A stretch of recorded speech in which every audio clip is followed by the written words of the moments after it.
Hey friends, it is undoubtedly a fact that we all have some triggers in our lives. Means there are of course a few things which remind us some or the other things.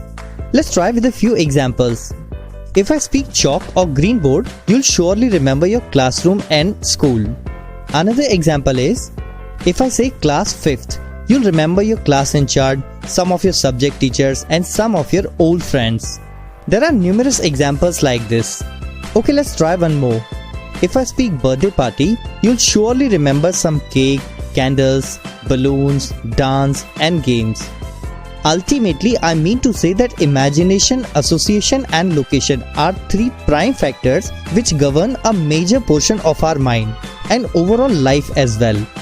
An amazing fact is that these help us to sharpen our memory as well.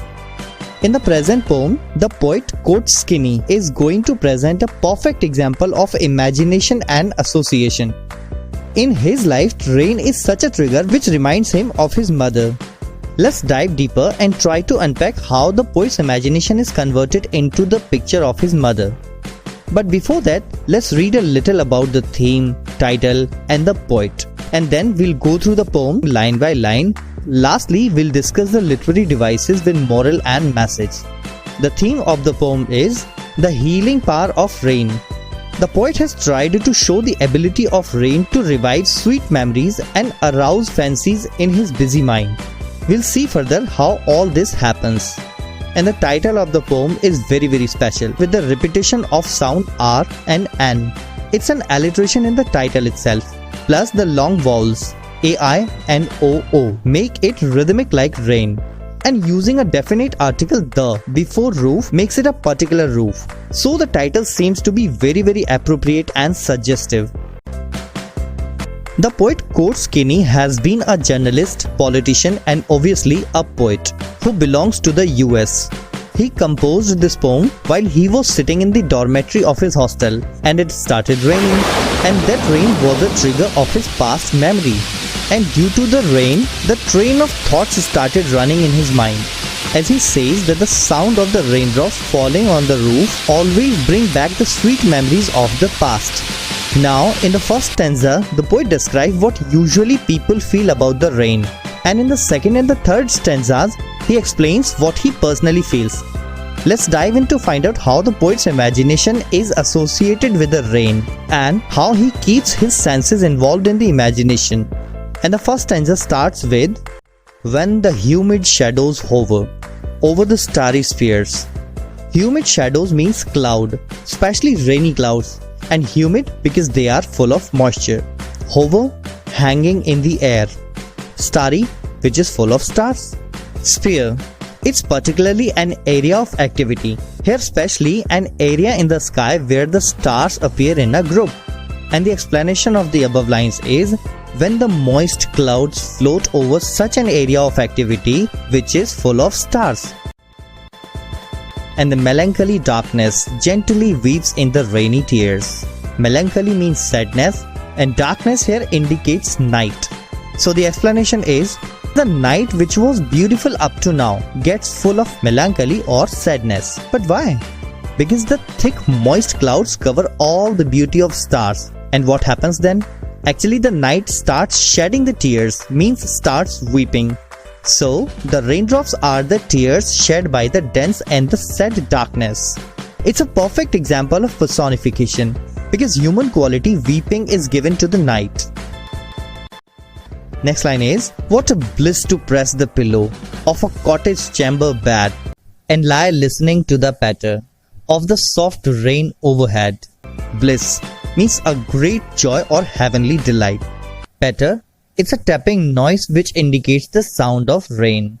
And the explanation is, the poet considers it to be a heavenly delightful experience to lie in the comfortable bed, pressing the head against a soft pillow and listening to the pattering sound of the showers of rain falling on the roof. Here the first stanza is over, where the poet has told the happenings in the sky and what's the impact of it. Now comes the second stanza. Every tinkle on the shingles has an echo in the heart. Tinkle means ringing sound. And shingles, it's a rectangular elevated wooden tile. So the explanation is, the poet describes very beautifully when the raindrops strike on the elevated wooden tiles on the roof, how each and every raindrop resounds in his heart because he has something associated with the rain. And 1,000 dreamy fancies into busy beings start. Dreamy means dreamlike, fancies means imagination. And now, explanation of the above lines. Means numerous dreamlike imaginations get activated and the thousands of heartbeats respond to each and every raindrop. And all this happens into the being, means his mind and soul. So ultimately his heart, which was earlier busy with some other feelings, is now occupied with the dreamy fancies. And 1,000 recollections weave their air threads into woof. As I listen to the patter on the rain upon the roof. Recollection stands for collecting something again, means memories. And weave means making a cloth using threads. Woof means basically barking of a dog, but it has a symbolic meaning here. It's a sound created during the weaving process. Here the poet says that into the sound of rain, air threads of a cloth of memories is created, which covers me entirely. And patter, it's a tapping noise. And the explanation of the above lines is so simple. The poet wants to say that thousands of past memories are revived and become alive. In his much occupied mind, a large number of fanciful and imaginative ideas spring up. They become a woven cloth and cover him completely. And when does it happen? It only happens when he lies listening to the pattering sound of the raindrops. Here, the second stanza gets over, and the poet has unfolded that what is the impact of a rain on him. Let's dive into the third and the most important stanza now, where we'll feel the joy of mother's company. And he says, "Now in memory comes my mother, as she used in years agone." Agone means past time. And the explanation is, as the poet has already clarified that his past memories are recollected, now he continues the same and introduces his mother. Unfortunately, she is not with him now. But what used to happen in the past years when she was alive is all happening now as well, but virtually. And beautiful rain works as a trigger. The further lines are, "To regard the darling dreamers, ere she left them till the dawn." Ere means before, dawn means early morning. And darling dreamers, the poet calls himself and his siblings as the darling dreamers. Actually, he is mentioning his childhood time, when kids used to dream, and those dreaming kids were darling, means very loving to the mother. And she wanted them to keep dreaming and enjoying. So, she used to leave them asleep to meet again before early morning. And again the explanation is so simple. He vividly remembers how the mother used to look affectionately at her children before she went to bed, leaving them for the night to meet them again in the early morning. Furthermore, "Oh, I feel her fond look on me as I list to the refrain, which is played upon the shingles by the patter of the rain." Fond look means loving look of mother. List is the short form of listen. And refrain means the repetition of something. Like the poet listens to the repeated sound of the raindrops. Shingles, we have already discussed, it's a rectangular elevated wooden tile. And the patter, again a tapping sound. And the explanation goes like this. As he listens to the music of the rain, he can still experience the loving look of his mother. In fact, when he listens to the repeated pattering sound of the rain which is played on the shingles, means roof tiles, he is reminded of the similar nights which he used to experience during his childhood when his mother was alive and showered love on him and his siblings. Here the explanation gets over. Now you may think that why the poet is telling that all the experience to us. So the answer is simple. If you could imagine something properly, you can learn easily. Learn to imagine like the poet. You need to have the association like the poet and sharpen your memory and touch the great heights in your lives. I advise you to keep your senses engaged to improve your memory, which is basically the message of the poem.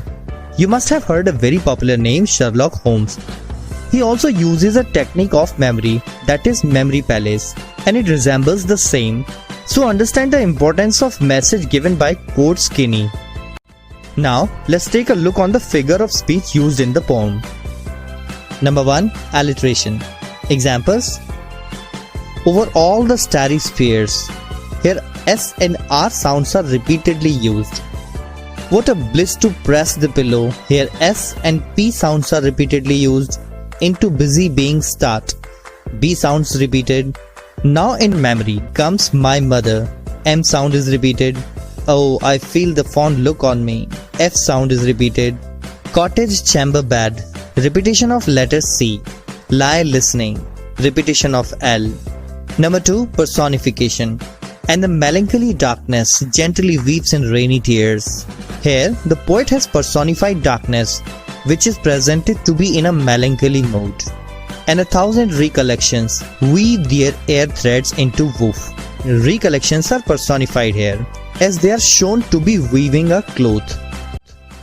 Number 3. Onomatopoeia. Patter and tinkle. They suggest the sound of raindrops as they land on the surface of the roof tiles. Number 4. Imagery. Imagery is using vivid and expressive language to evoke pictures or feelings. The best examples are melancholy darkness, rainy tears, starry spheres. All these expressions create an image.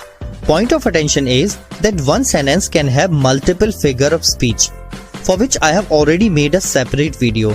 The link is given in the description. If you haven't already watched that, you must go through for an excellent understanding of most commonly used figure of speech. Number 5. Transferred epithet. Melancholy darkness. Here it's not the darkness that is said, but some human beings are said who are in the darkness. Dreamy fancies. Here fancies are not lost in dreams, but it is the human beings who are dreaming.